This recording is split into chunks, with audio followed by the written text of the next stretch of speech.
continuance of Congressman Schiff, he requested that the General Accounting Office look into and try to locate documents pertaining to what happened here in July 1947 as it related to a crash of some type of object.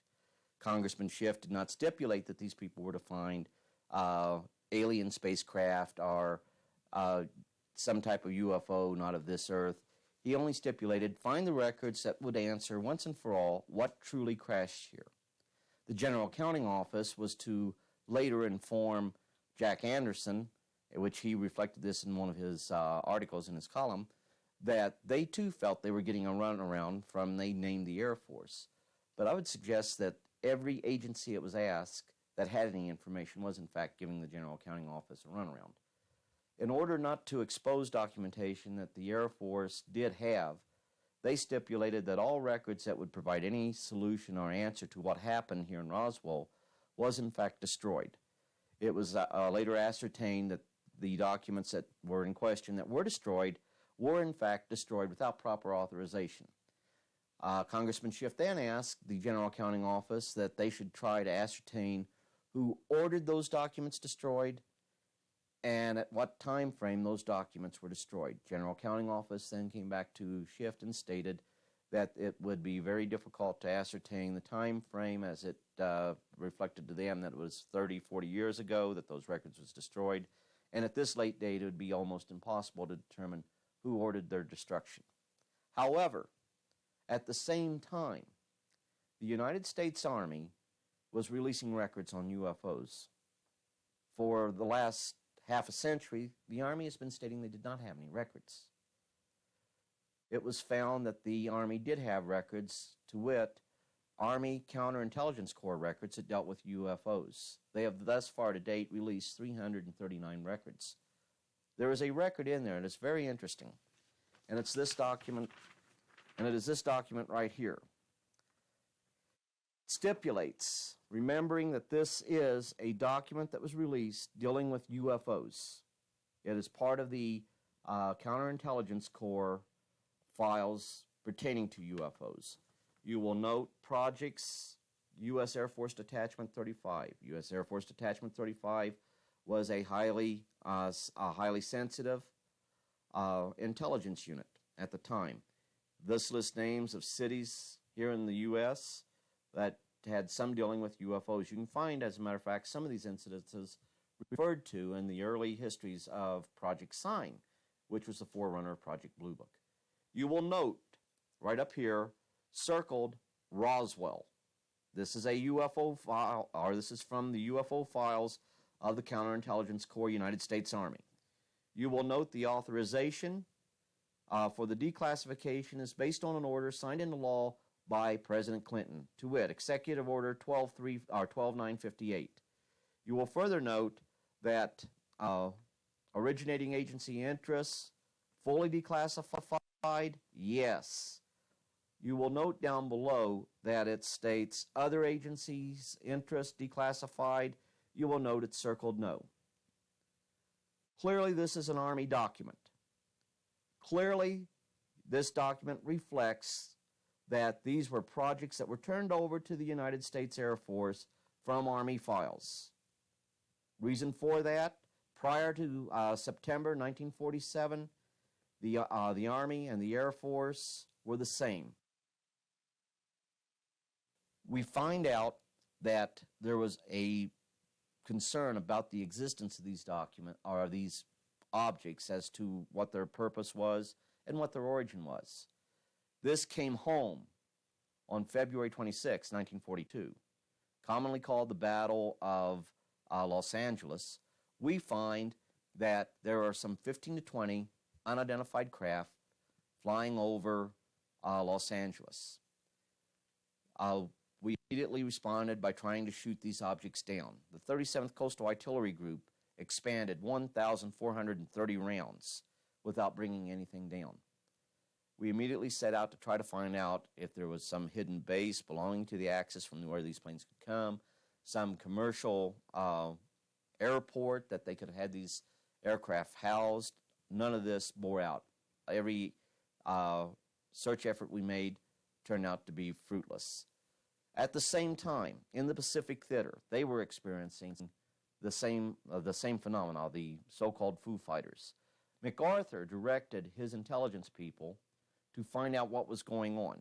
I have reason to believe that in 1943, MacArthur found out that, in fact, we had things not of this earth, that we had visitors from some other planet visiting our planet here that was actually observing that world event that we call the Second World War. One of the problems that he had was that should this be the case, and should they prove to be hostile, we knew very little about them, and we had very little means in which to defend ourselves. MacArthur organized what was called the Interplanetary Phenomena Research Unit. It would later be taken over by General Marshall, and it continued all the way through to present day. Names have been changed. Records still haven't surfaced. The Army tries to state that it was not an official organization effort to try to investigate UFOs, but it was organized by a general. It bore fruit. It came to conclusions it was not popular, i.e. interplanetary spacecraft.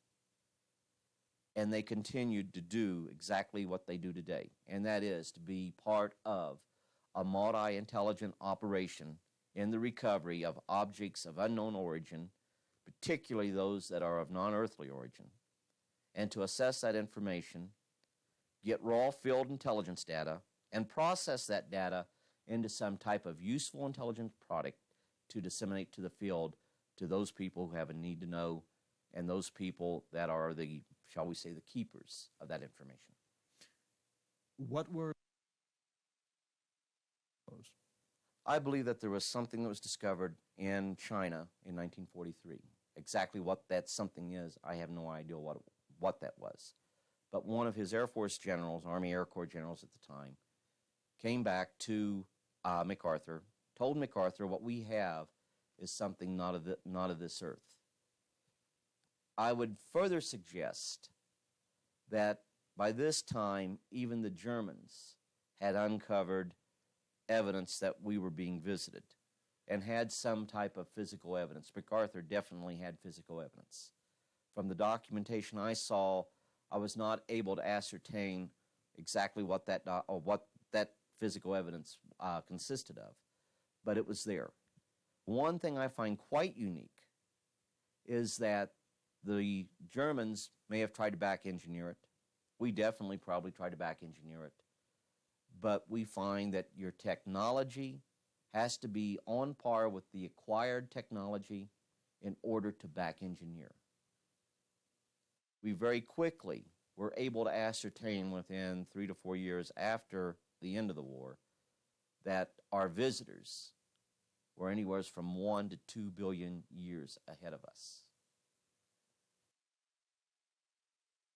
In the 1950s, the United States Air Force had an elite unit to investigate UFOs outside of Blue Book, even though Blue Book thought that that unit was working with them, they were not.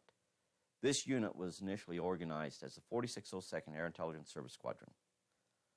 Among its peacetime missions was Operation Blue Fly.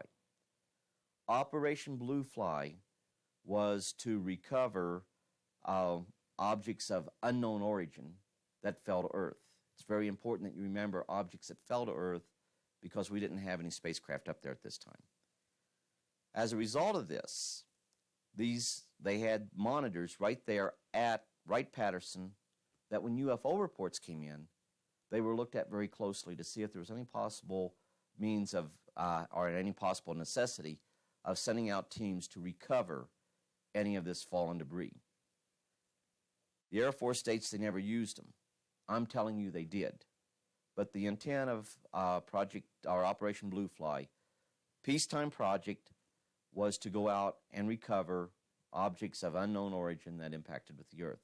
Later it would be expanded in 1957 to cover all objects of unknown origin, meaning spacecraft too. It would be expanded to a much larger program encompassing other programs out there, and it would become part of what they would call in the 1957 October time frame, Project Moondust. Okay, so Project Moondust is the overall field exploitation to recover only two items. That is, objects of non-U.S. origin that survives re-entry into the Earth's atmosphere and impacts with the Earth. Naturally, we would be interested in those items from a technical, scientific intelligence basis to determine or try to ascertain the technical capabilities of any potential enemy or known enemy of the U.S. at that time that was launching space vehicles into space. The other area of interest was objects of unknown origin. Now, we find that there were quite a few objects of unknown origin that did not correlate with any known space launches or impact times of any known space debris falling back to Earth. We also find out that there was never a report filed by our government that we had recovered these objects and then notified the country. We would immediately ascertain the point of origin that we had recovered them, which would be required by international law. And we never ever went ahead and had a political protest filed against us. In short, under Moondust, under Blue Fly, we have recovered alien debris, not of this Earth. The degree of classification that we have now has changed over the years. Back during the time of the Second World War, all the way up to, say, 1969, you may have had as many as 11 classifications. Now there are 3: secret, or confidential, secret, and top secret. However, if you have information that is highly sensitive, that requires the protection above and beyond the norm of what is provided for those classifications, that's what you have the special access programs for. You do not that type of information out into public domain unless it is officially sanctioned. During the discussion of UFOs, the question ultimately is going to come up, can any government keep secrets, let alone the U.S. government? And the answer to that is unequivocally yes. But one of the greatest weapons the intelligence community has at their disposal is a predisposition by the American people, the American politicians, and I hate to call them debunkers, but we'll call them debunkers, people who wish to try to debunk UFO information. They immediately come out, oh, we can't keep secrets, we can't keep secrets. Well, the whole situation is, yes, we can. The National Reconnaissance Office remains secret for many, many years. The mere existence of the NSA remains secret. The development of the atomic weapon remains secret until once you exploded one, you eventually had to tell some people what was going on, why the sun appeared to be setting down on planet Earth locations.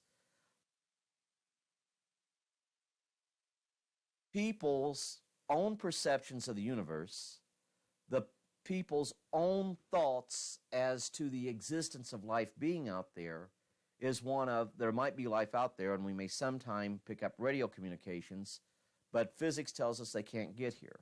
So we are conditioned by our own paradigms not to accept the possibility or probability of an advanced, highly advanced, intelligent civilization coming here to visit us.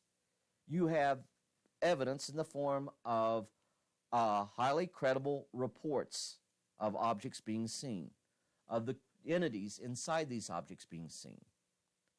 Yet we look for a prosaic explanation and we throw out the bits and pieces of the evidence that doesn't meet our paradigm, and they being interplanetary. So it's a self-keeping secret. You can conceal in plain sight the existence of the abundance of evidence alluding to UFOs, even bringing that evidence out to the public. It's political suicide if you go and start hitting up intelligence agencies to get this information released. So most of your members of Congress, and I know I've worked with a lot of them along that line, will balk and try not to do it. I can name you three members of Congress that were point blank asked to have a congressional inquiry on what happened here at Roswell. One of the most ridiculous statements that I got was that a person would have to be a chairperson to do that, and they asked a senator from Mississippi if he'd do it without any hesitation. He said no. And I said, well, excuse me, but is not the good senator we're referring to a chair member? And they said, oh, yes. And I said, would you give me that in writing? I got that in writing, but I'm hesitant to release it. I will show it to you, but I'm hesitant to release it simply because I made a promise not to. And we have got to get the documentation as it exists in the government files. We have got to get it released before it ultimately comes up being destroyed. As soon as we open a door, and we're right there, we're about to bust open the door. Good case is the Blue Book file, or the Blue Fly and Moondust files. I had classified documents. The Air Force acknowledged. When I got members of Congress to help me, they were immediately destroyed, and I can prove this.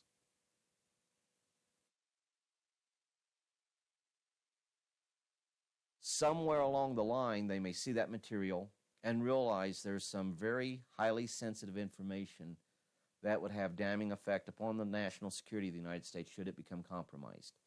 It requires to be further protected to ensure that there is only a limited access to that information to a small number of people.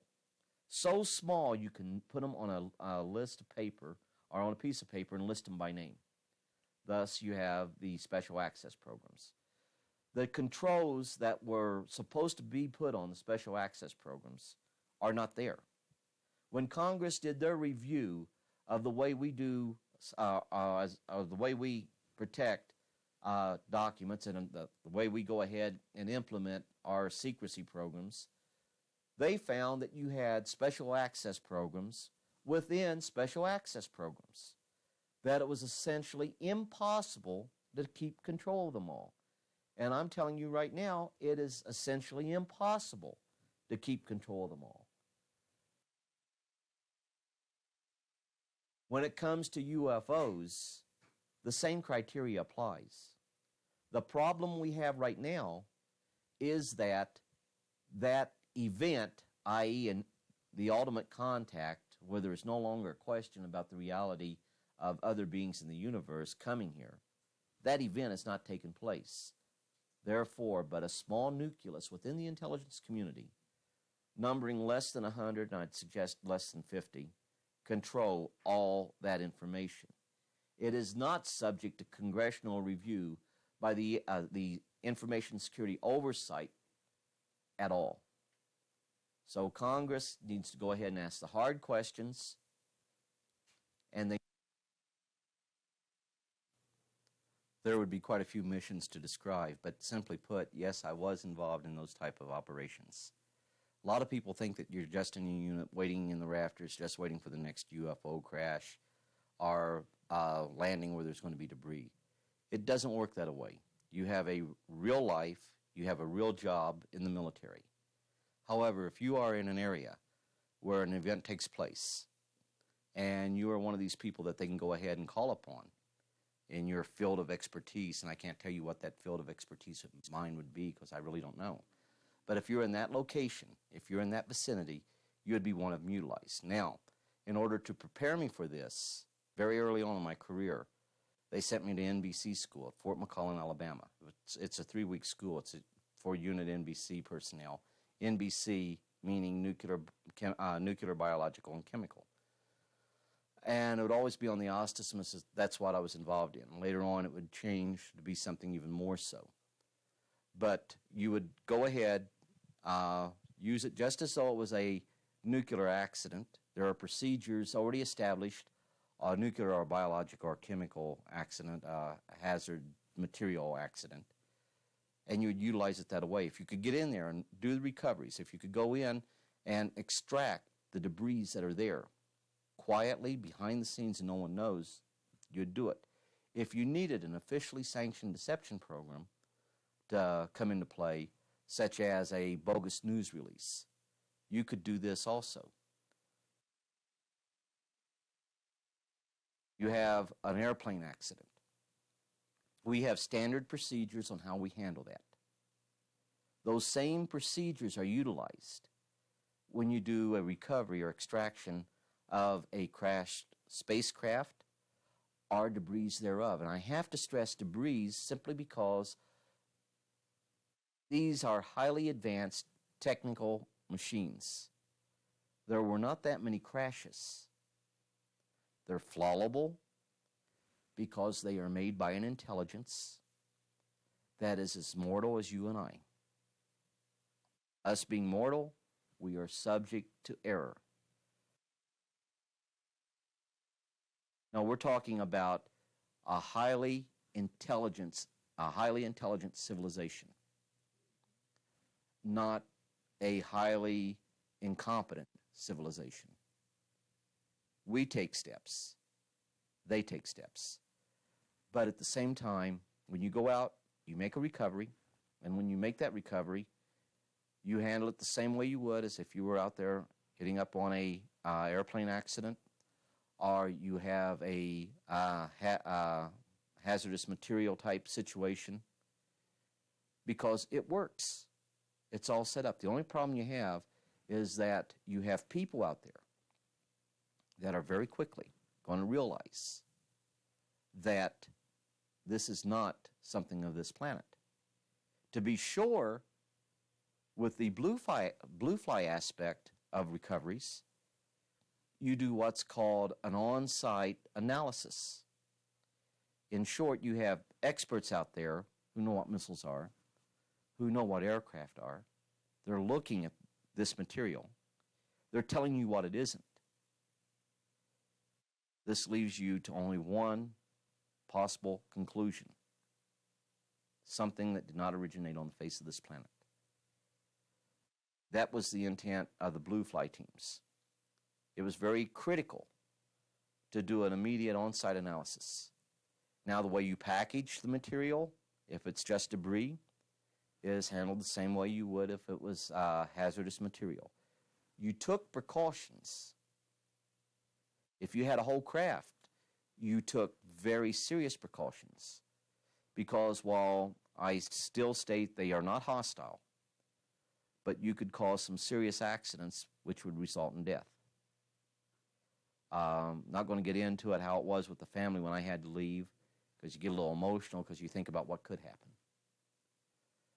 But the whole situation is, we didn't reinvent the wheel. I can show you the documentations, documents on how we would do this, except for the classified aspects of it. But they are as valid today as they were 20 years ago, 30 years ago. We have just made improvements. Of course, you try to conceal the material, particularly if you have a large craft and it's disc-shaped, or say wedge-shaped, which is a very good shape that we get from time to time. And you do this particularly if you have to go ahead and put it on a truck to bring here. If you have to put it on a truck to take it to a safe haven area, we track that truck.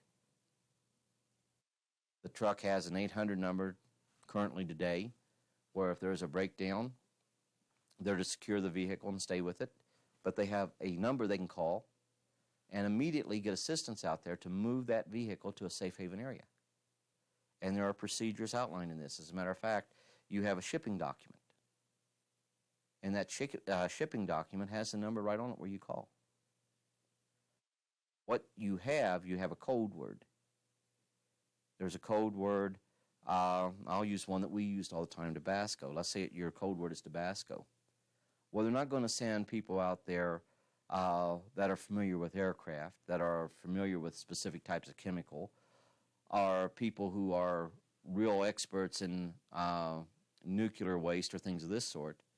You're going to get a specialized team out there that knows what to do should there be a biological, and one of the big concerns we had was biological, they do too, contamination as a result of this being truly of alien origin. I am prepared to state that I have been at locations where craft of unknown origin that did not originate on the face of this planet was there. I am prepared to state that while I was there, we saw living, dead bodies of entities that were not born on this planet. I am prepared to state that we had what they referred to as interfacing with those entities. I am prepared to state that the situation is they have a school to try to indoctrinate people. I never went to that school. I always refused. I am prepared to state that when I got out of the service in 1990, that they held me for 2 months, that I might better reconsider to stay in and not get out. I am prepared to state that I had orders that stated that I was supposed to get out December 1st, I think it was, December 1st of 1989, that they revoked those orders, once again in violation of law, to hold me for 2 months pending approval of my retirement, which had already been approved. The purpose of that was to try to convince me to stay in. We have contact with aliens not originating from some foreign country, but from some other solar system. And I have been a party to that. I've worked it, I've been there, and I know some of the things we do is really terrible. They are not hostile toward us. We're the enemy in this instance, but we're the enemy, I like to think, for the good reasons. We're concerned about what some other country might do. I have concluded that I'm fighting against the clock, that I have but a short time to try to convince people that we are moving in an avenue where we are going to militarize space. Once we militarize space, we will have a whole new avenue of technology open up to us. While NASA says it's going to take another 1,400 years before we achieve what we call interstellar travel, I'm telling you, by the end of this century, we will be doing that. If we do nothing to grow spiritually, and this is a hard thing for me to state, if we do nothing to grow spiritually, we will not achieve interstellar travel. They will stop us. What's worse, they will make themselves known to an unsuspecting people on this planet.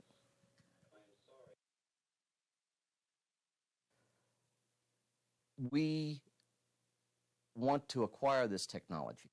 We want to make this technology part of our own technology. Within the next 25 years, we're going to militarize space. As a result of militarizing space, we are going to acquire new technology. We're going to evolve new technology that's going to lead us into interstellar travel. As a direct result, we will become a threat to them unless we spiritually grow also. But I feel that if we do not go ahead and spiritually grow, we are forcing the situation where the entities will eventually make themselves known. And they will make themselves known, and no power on earth can stop that from happening, in order to avoid us from going out into space. That if this should happen, it will happen to an unsuspecting world population. And that can create some very serious problems. But this doesn't deal just with the United States. It's a truth that the entire world has to be informed about. And that truth is, man is not alone. That we have people from other planets, from other solar systems coming here. I believe that the intelligence community had good intentions when they classified information dealing with UFOs. I believe that they asked some very serious and hard questions. What impact would it have if the peoples of the world knew that they were no longer alone in the universe, that they had intelligence that was visiting this planet? And I think that the intentions were good there. As intelligence agencies among nations, naturally you want to go ahead and acquire the technology for military application, so you want to try to keep some of that aspects as confidential as possible by classifying it as high as you possibly can, keeping the information open to but a small handful of people, thus special access programs. However, I believe that while it was full of good intentions in keeping this information classified, it is hurting people. I do not believe that any government has the right to try to make individuals who merely see UFOs look crazy when we know the truth. I do not believe that any government has a right, knowing that the psychology of specific individuals may ultimately lead to them having their homes broke up, their jobs lost, leading to a tremendous amount of mental depression, ultimately leading, in many, many cases, to suicide or self-destruction. When we see these types of things coming about, we have an obligation to reconsider our thoughts and standpoint. Reconsidering those, I would suggest we need to break down the walls of secrecy, that we must be responsible in getting the truth out. We must be responsible in how we get that truth out. And we must be truthful. Of us. And it's not a scary story. You will learn that they have a perception of God. They can't tell you what religion's right. You find they have families. You find they have cultures. You find that they have likes and dislikes. You find that you look for those things that are similar among us, not the difference. And that's the way you start on the path to truth. The problem that we have right now is that we look at them as something to talk about, something to be marvel at and be amazed at. But here again, they are still considered in the recesses of our mind of something that's not practical and something that isn't real. Well, we just finished with the training that I took to be an NBC NCO. And a friend of mine, which I'll call him Jack, and Jack was his first name. He was a Spec 5. He brought me back to Fort Lee, Virginia. Some way my ticket, my billfold, everything came up missing. I got my billfold with the money back in it, but I never did get the ticket back. But not having a way to get back to Fort Lee, Virginia, he was going to Fort Meade, Maryland. He says, "Come on, I'll take you." And we discussed UFOs on the way to Fort Lee. Several weeks after I got back to Fort Lee, I got a call from Jack, or allegedly it being Jack, and I believe it to be Jack because he was a cheerful, happy-go-lucky person, and this person sounded the same way. However, when I got to Fort Meade, where he was supposed to be at, they said, "Well, he's going to be tied up. We'll talk to you later about his situation as soon as he gets free." He says, "By the way, have you ever been to the Pentagon?" Well, at that time, I'd never been to the Pentagon. So they said, "Well, it's really a unique place. Says, why don't we go ahead and give you the 25-cent tour?" So we went on over. We went in. I had a little badge that was given to me, no picture on it. But the guy that was with me, his had a picture, and he'd just tell the guards, he's authorized to come with me, and he'd always be the one to get me in. You had to show your military ID card from time to time, but we walked down the corridors. Finally, we got to a place that had an elevator. We went down. I don't know how far down we went. I can't tell you if there's one flight under the Pentagon, 2 or 50. But we went down. When we went down to, I don't know, several seconds in the elevator, we get out. When we get out, there's just like the white walls, and it's like an inverted D, like a flat bottom with a curved top. Now, there's 2 monorails there. I mean, they're rails, they look like big tubes, rather thick in the center, and 2 on the side, one on each side. I could probably draw you a better picture of it when I'm describing it. But you had these little monorails, what I call them, cars that look like a bullet. I mean, for lack of a better term, you had where you could seat 2 people in front, 2 people in back. We got on the one monorail and started to go, and it seemed like maybe 20 minutes, but I'm guessing at that because I don't know for sure. When we got out, He says, well, let me show you some interesting sights down this corridor here.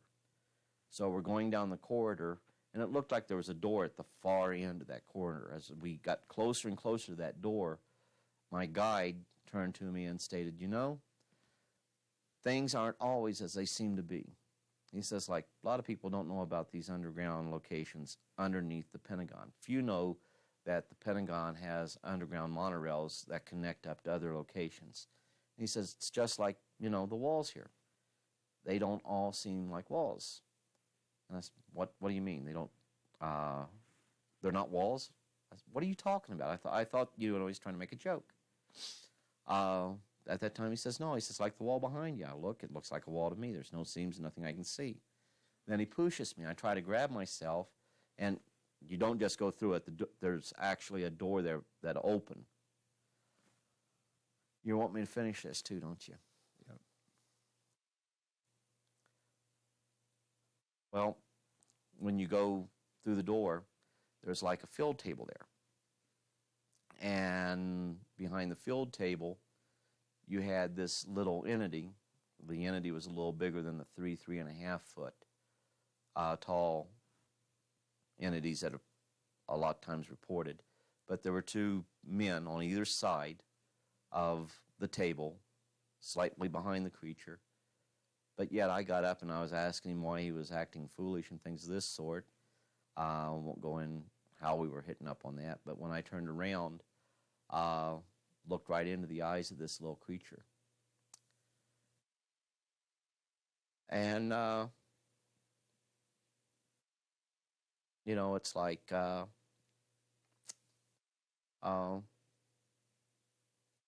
you're seeing it, but everything's being pulled from your mind, pains you felt, you feel that, and it's like a buzzsaw going off on your head.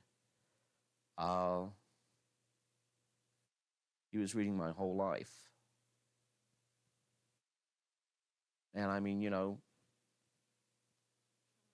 it's hard to describe what you really felt there. Your life up to that point in seconds. And I mean, you were feeling everything. Went ahead. I remember going down and grabbing a hold of my head like this and falling to the floor. Next thing I remember, I wake up, I'm back in Jack's office. And when I'm back in Jack's office, they told me nothing happened, that I'd been there the whole day, but I knew better. The Defense Department of the United I States. will go this far to state that there is an interaction between entities and certain government agencies within the U.S. government. I will not go so far to state that they are giving us technologies to kill ourselves. They are not along that line. Their purposes of being here are for scientific purposes and for humanitarian purposes. Abductions, those abductions which I believe to be real, have nothing to do with the scary scenario abductions that people hit up with. There's a reason for it. We have been very foolish in how we have done certain things, and we have harmed ourselves. We now realize that we have harmed ourselves, and we are trying to take corrective action. And that right there is the one thing that they're checking on. There's been the biosphere that's been damaged. They're not coming here to repair that. They are coming here to see how we handle it. But a government can't be the one that shoulders all the responsibility and shoulders all the knowledge and all the understanding. The whole situation is that we have to work in unison as a people, a united people. Let's go ahead and start preparing ourselves to where we ultimately will take that giant step to where we're going to be visiting other planets out there in other solar systems. And we have to, once again, I'll use the word, grow spiritually as a group of people the people representing mankind on planet Earth.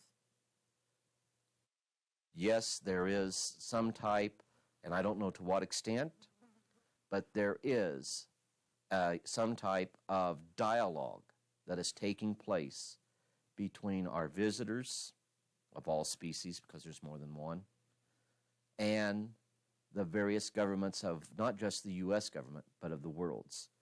Primarily the fully developed, or the, how do I put this, the more developed nations of the world. Because at present, spacefaring nations represent the greatest threat to them as a peaceable coexistence. So I went ahead, took the little snack lunch that I had with me, took it upstairs. We were looking down, we were seeing the briefing room. It had like a plexiglass that separated the balcony and what was going on downstairs, and you couldn't hear what was being said. But we started to notice that they were running the film, and the film showed various types of what we would call UFOs today, and showed various types of alien creatures, i.e. Your grays, some covered with a whole lot of hair, some that looked very much like us, some that looked like us with marked differences. And we were not aware of the fact that there were people now up there with us. And they told us, you know, what are you guys doing up here? And we told them, well, you know, we're just sitting up here eating on our snacks because we didn't want to go to the dining, or we did not want to go to the snack bar.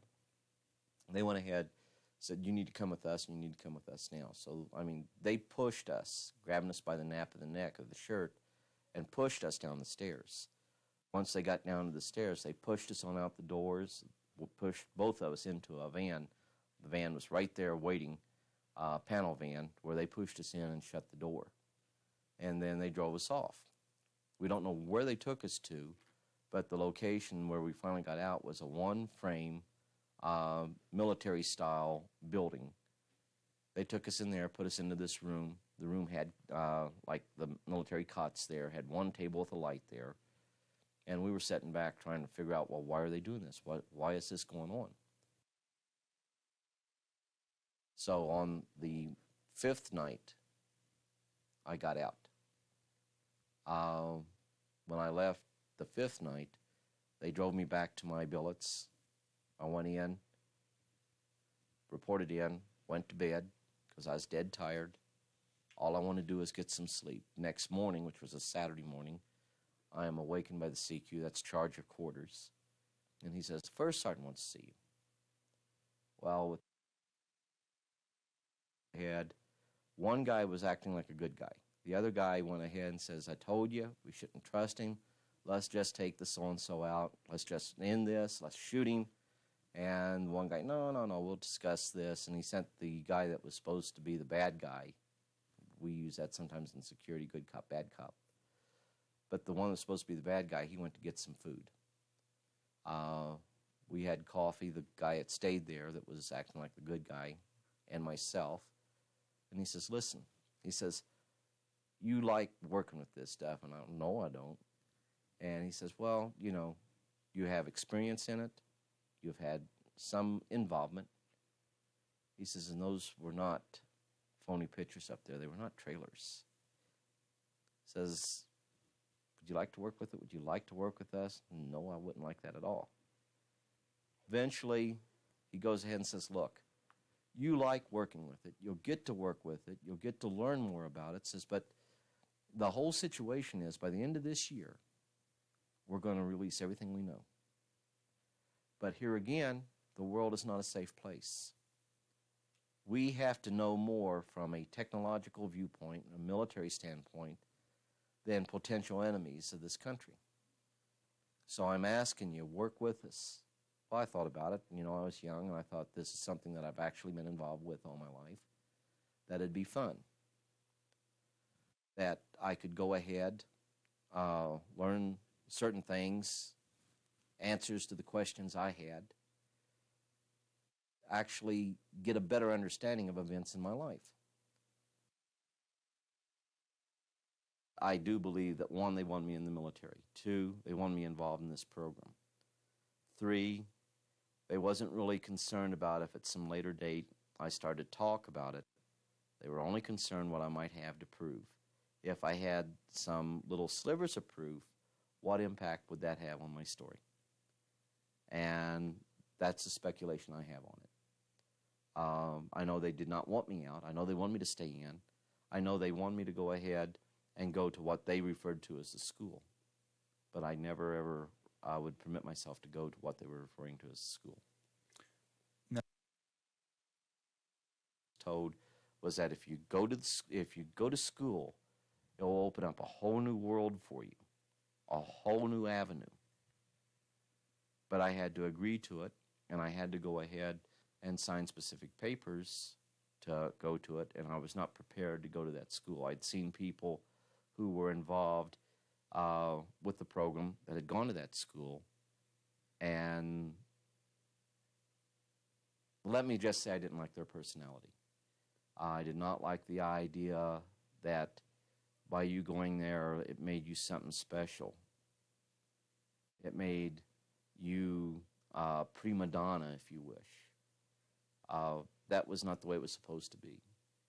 I felt that one of the greatest things you can be is a servant, and not vice versa. So some of these people, I did not like their disposition, I did not like their attitudes, and I did not want to become like them. And one of my fears was if I went to the school, if that would change me the same way. And sure,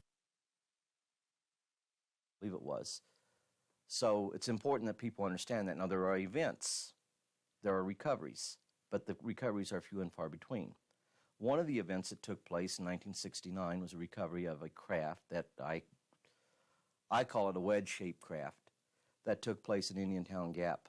Now, I know it was cold, therefore I believe it to have been in the winter. There was no snow. We were on a field training exercise. The 96 Civil Affairs group, I was part of the 96 Civil Affairs company. I was the NBC, which is communications, NBC being nuclear, biological, chemical unit in NCOIC, which is non-commissioned officer in charge. We were notified that they had an incident involving a downed craft that we needed to assist in recovering.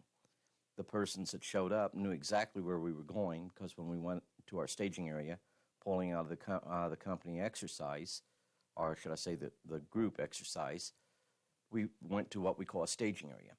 From there, we went to another location on Indiantown Gap. We didn't have any problems about civilians or curiosity seekers or anything like this.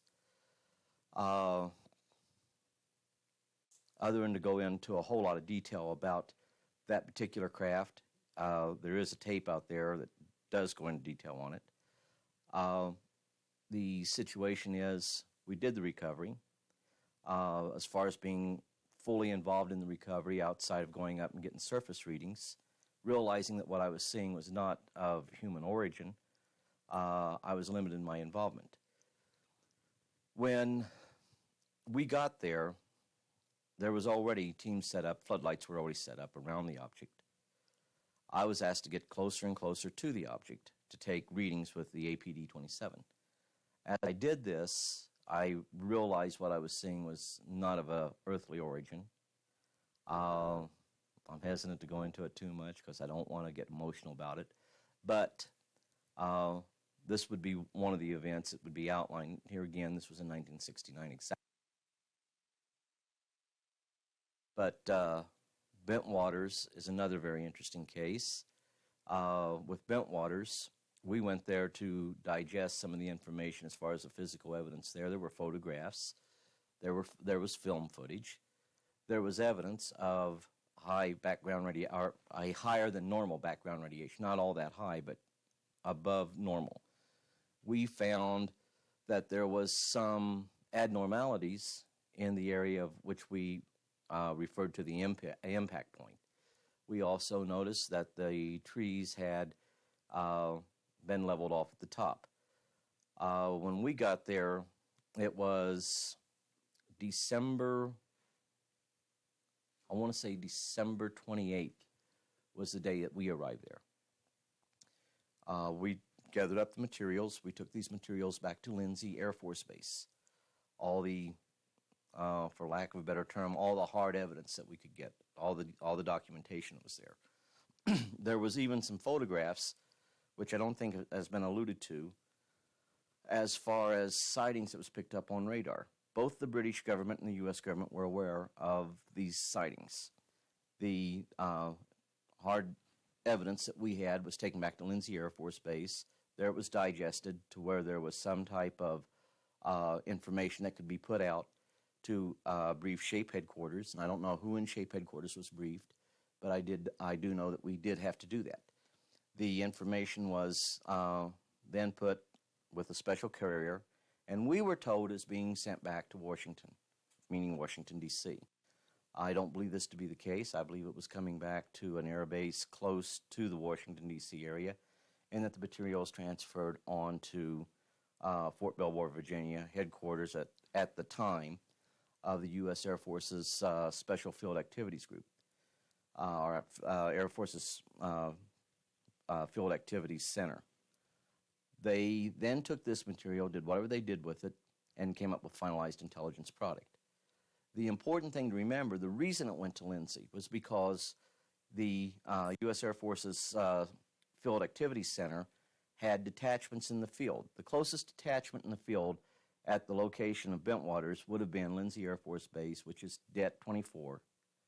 They were the ones that got the material. They were the ones that was charged with safeguarding it until it got back to the U.S. Also, there were several members of Det 24 that was involved in the investigation.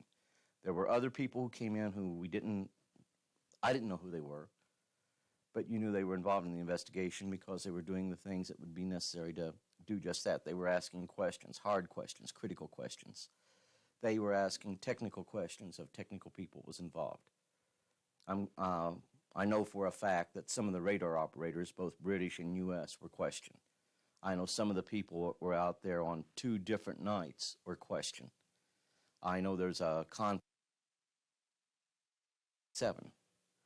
My involvement became in June, July of 1989. I was involved with the Belgium sightings that we were assessing information, gathering data on the UFO overflights of Belgium. They also went over Germany. We had one incident there on the border, which this one occurred near the Foda Gap. The incident there at the border, we saw the object. It was over Soviet territory. We saw that the Soviets were pretty upset. We were getting pretty upset because this was a huge object. It was triangular shaped, about 3 football fields on either side of the triangle. It flew over what we call no man's zone. As it flew over there, we all were getting jittery. It wasn't winter. It was, I'd say, summer, about August.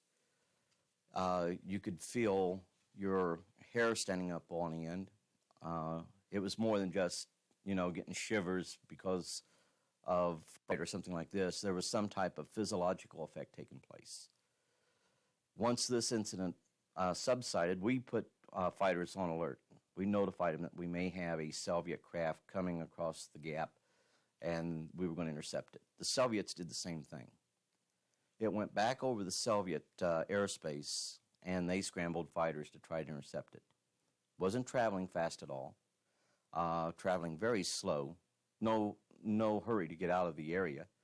But on this particular night, no one fired at it.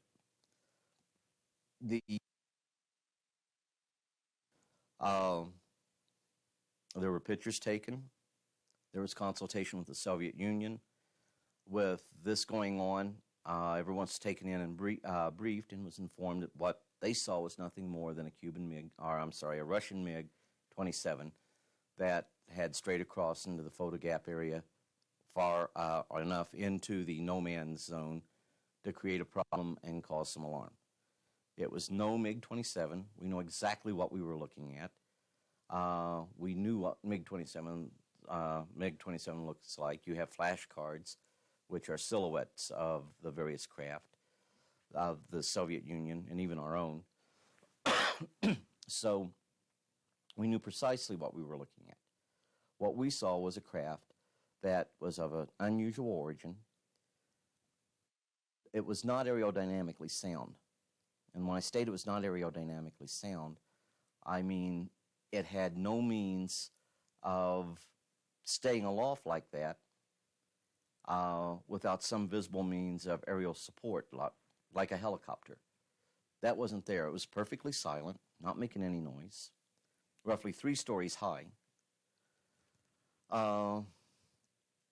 This was one of the incidents that got me a little concerned, made me think about wanting to get out and come back to the family, to have some family life. We had the incident escalate. We had it escalate to where the Soviet Union filed an official protest through the Belgian government to the U.S. government, stating that they were very concerned about the Belgian authorities, along with several other countries, letting us fly stealth aircraft on reconnaissance missions into the Soviet Union. We notified and discussed it with the Soviet Union. We briefed at least 2 Soviet military liaison mission groups that this had nothing to do with our involvement of sending stealth aircraft into their territory. The Soviet Union was alarmed about what was going on. They even alluded to it being our craft. They were reassured that it wasn't. We reassured the Belgian authorities that it wasn't. The Belgian authorities had their own UFO sightings.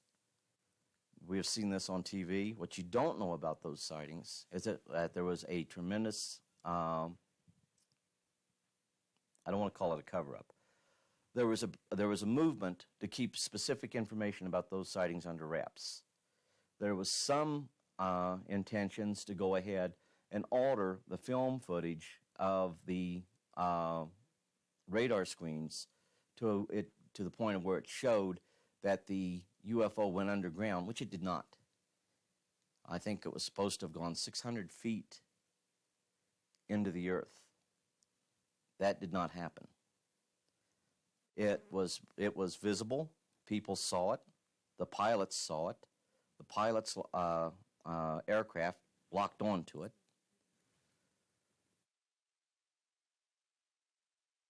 But these were things that would create more questions than we were willing to answer. So we decided to keep this out of the press, and we were successful at it. The Iranian incident of September 19th, 1976. The situation with that, there are highly classified documents dealing with what we found. Both fighters were taken apart to try to find out if there were any changes, if there was any way we could explain what really happened to those fighters with having the malfunctions at the same time. There was a situation where we had some anomalies picked up out where the sighting was, where one of the F-4s saw the UFO go down to the ground. We recorded those anomalies with audio devices.